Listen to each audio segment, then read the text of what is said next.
students, it's time for SST. Open chapter 7. Today I will start with chapter 7 India climate. इस chapter में हम भारत की climate के बारे में पढ़ेंगे. What do you mean by climate? Climate means जलवायु. Climate means जलवायु. So open page number 55. In this chapter, here you will read two words, that is weather and climate. So first of all I want to tell you the difference of weather and climate. weather क्या होता है बेटा? weather का मतलब होता है मौसम. तो मौसम होता है, मौसम और जलवायु में ये डिफरेंस है कि जो वेदर होता है वो डे टू डे चेंजेस होता है, डेली चेंज होता है. मौसम में डेली बदलाव होते हैं. सपोज आज क्लाउडी वेदर है, हो सकता है कल सनी वेदर हो जाए, है ना. जरूर तो नहीं कि डेली क्लाउडी वेदर होता रहेगा. जलवायु क्या होती है, क्लाइमेट क्या होता है? क्लाइमेट लंबे टाइम के लिए स्थिर होती है, किसी भी एरिया की जो है लंबे टाइम के लिए. It is an atmospheric condition of an area और long period of time. So this is the difference between weather and climate. Let's start chapter. India is home to variety of climatic condition. सभी को मालूम है भारत में अनेकों प्रकार की climatic conditions होती हैं, जलवायु होती है. We have the Thar desert in the north west. North west में थार डेजर्ट है, थार का रेगिस्तान है, और उत्तर में हिमालयाज है ना. The geographical conditions create atmospheric climatic differentiations. तो ये जो जोग्राफिकल कंडीशंस है, जैसे रेगिस्तान है वहाँ पे गर्मी होगी, हिमालयाज है वहाँ पे नॉर्थ में, तो हिमालय की तरफ विंटर वगैरह होता है, सर्दी का सीजन होता है. तो ये जो जोग्राफिकल कंडीशंस है इन्हीं से क्लाइमेट पर जो है हमारे भारत में क्लाइमेट पर डिफरेंट टाइप ऑफ क्लाइमेट पाई जाती है. अभी जानकारी okay. So second para, we get weather information. हमें जो मौसम की जानकारी मिलती है वो हमें किसकी चीज़ों से मिलती है? वो मिलती है हमें न्यूज़पेपर से. हम लोग न्यूज़पेपर पढ़ते हैं, उससे हमें मौसम की जानकारी मिलती है. रेडियो से हम वेदर की इन्फॉर्मेशन ले सकते हैं, टीवी से हम वेदर की इन्फॉर्मेशन ले सकते हैं. We must know that weather is about day to day changes in the atmosphere. मैं पहले बता चुकी हूँ वेदर के बारे में कि वेदर की जो डेफिनेशन है वो ये है कि वेदर की जानकारी, वेदर जो है डे टू डे चेंजेस होता रहता है. तो हमें मौसम की जानकारी हर एक दिन की होनी चाहिए. It depends on hour to hour changes in temperature, air pressure, rainfall and sunshine. तो मौसम जो है, वेदर जो है, किन कंडीशंस किन पर डिपेंड होता है? ये डिपेंड होता है टेम्परेचर पर, कि पूरे दिन का टेम्परेचर तापमान कितना है, एयर प्रेशर कितना है, रेनफॉल कैसा है या नहीं है, सनशाइन किस टाइप की है या नहीं है. तो उससे मौसम के बारे में जानकारी मिलती है. For example it may be hot और कोल्ड. फॉर एग्जाम्पल के तौर पर मैं बता देती हूँ, मौसम गर्म भी हो सकता है, ठंडा भी हो सकता है, सनी भी हो सकता है, क्लाउडी भी हो सकता है, विंडी भी हो सकता है, और काम भी हो सकता है, मतलब शांत मौसम भी हो सकता है. ठीक है. नेक्स्ट आप आ जाइए नीचे. You must have notice that when it is hot continuously for several days you do not need any warm clothing. मतलब कुछ एक टाइम ऐसा आता है कंटिन्यूसली बहुत गर्मी होती है, और उस टाइम हमें कुछ भी गर्म चीज़ ना हम खाते हैं ना ही हम पहनते हैं.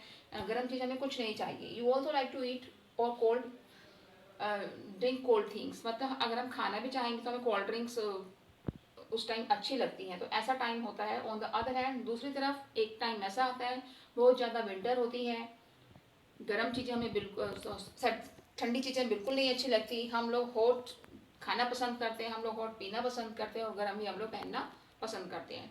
तो इस तरह के जो मौसम होते हैं वो क्लाइमेट, उसको बोलते हैं हम क्लाइमेट. इस तरह का जो टाइम होता है क्लाइमेट का, मैंने आपको बताया था. Climate it is an average atmospheric condition of an area over a long period of time.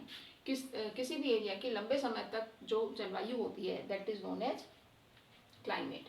India experiences tropical and sub tropical type of climate. India की जो क्लाइमेट है वो ट्रॉपिकल भी है, सब ट्रॉपिकल भी है. Location, physiography, monsoon winds in countries latitudinal and longitudinal extent affect the climate. Bharat की जलवायु को ये कुछ हमारे पास फैक्टर्स हैं जो अफेक्ट करते हैं, जैसे मॉनसूनी विंड्स. ठीक है. Latitude and longitude. Latitude lines होती हैं बेटा, लैटिट्यूड होते हैं ऐसे, और लॉन्गिट्यूड ऐसे लंबे लंबे होते हैं. ग्लोब में आपने देखा होगा, ग्लोब आपको दिखाऊंगी मैं नेक्स्ट वीडियो में, मैं आपको शो कर दूंगी ग्लोब. तो उसमें क्या होता है, ग्लोब में इक्वेटर के पास, जितना हम लोग इक्वेटर के पास, जो एरिया इक्वेटर के पास है वहाँ पर बहुत ज़्यादा गर्मी होती है, और जो एरिया इक्वेटर से दूर है, जैसे जैसे हम इक्वेटर से दूर होते जाएंगे वहाँ पर सर्दी होती जाएगी, और जैसे जैसे हम इक्वेटर के पास आते जाएंगे वहाँ पर गर्मी होती जाएगी. तो ये कुछ इस तरह की कंडीशंस हैं, फैक्टर्स हैं जो क्लाइमेट को अफेक्ट करते हैं। Broadly the major seasons recognize in India. वैसे भारत में मेनली जो सीजन्स हैं वो मैं बता देती हूँ आपको। Open page number 56, cold weather season जिसको हम बोलते हैं विंटर, इसका टाइम होता है दिसंबर टू फरवरी। नेक्स्ट आता है हॉट वेदर सीजन जिसको बोलते हैं समर सीजन, ये आता है मार्च टू मिड जून, मार्च से लेकर मिड जून तक। साउथ वेस्ट मानसून जैसे रेनी सीजन बोलते हैं उसको, वो आते हैं मिड जून से सितंबर तक। Season of retreating monsoon, autumn season जिसको बोलते हैं, ये आता है अक्टूबर एंड नवंबर में। तो ये इस टाइप के सीजन है जो भारत में होते हैं। Okay, now the winter season के बारे में आपको बता देती हूँ। विंटर सीजन मतलब सर्दियों का जो मौसम होता है, आप सभी लोग जानते होंगे। विंटर सीजन स्टार्ट्स रफली in the month of November and continues up to the middle of March. Winter season मतलब एवरेज अगर हम देखें तो नवंबर में स्टार्ट हो जाता है और मार्च के मिडिल तक वो रहता है। During winter season the days are shorter and the nights are longer. हम सभी को मालूम है विंटर सीजन में दिन बहुत छोटे होते हैं और रातें लंबी होती हैं। तो coastal areas are comparatively warm even in these months. यहाँ तक कि जो कोस्टल एरियाज हैं, कोस्टल एरियाज मैंने आपको बताया था जहाँ पर समुद्री एरिया होता है, जो समुद्री किनारे वाले जो एरियाज होते हैं वहाँ पर विंटर सीजन में वो कंपैरेटिव वार्म होते हैं। There is heavy snowfall in the Himalayan mountain ranges. लेकिन विंटर सीजन में जो हिमालयन माउंटेन रेंजेस में एरियाज है वहाँ पर स्नोफॉल होती है, बर्फ भी गिरती है, ऐसे एरियाज भी हैं। जनवरी is the coldest month of the season. इस सीजन का सबसे ठंडा महीना कौन सा है? That is January. South India remains cool during the winter season. और जो साउथ इंडियन है, सादर्न इंडिया है, वो विंटर सीजन में काफ़ी ठंडी रहती है इन द सैंडी रीजन। और अगर हम रेगिस्तान में देखें, वेस्टर्न राजस्थान में देखें, it is cold at night during winter. Winter में क्या होता है, रात में तो बहुत ठंड होती है। क्यों होती है? Because bare soil cools more quickly than soil with vegetation cover. क्योंकि वहाँ की जो सॉइल है वो बेयर सॉइल है, बेयर मतलब वेजिटेशन नहीं है, तो वो बहुत जल्दी ठंडी हो जाती है। ठीक है, तो ये था आपका winter season. In the next video I will explain you the rest of the chapter. Thank you, have a nice day.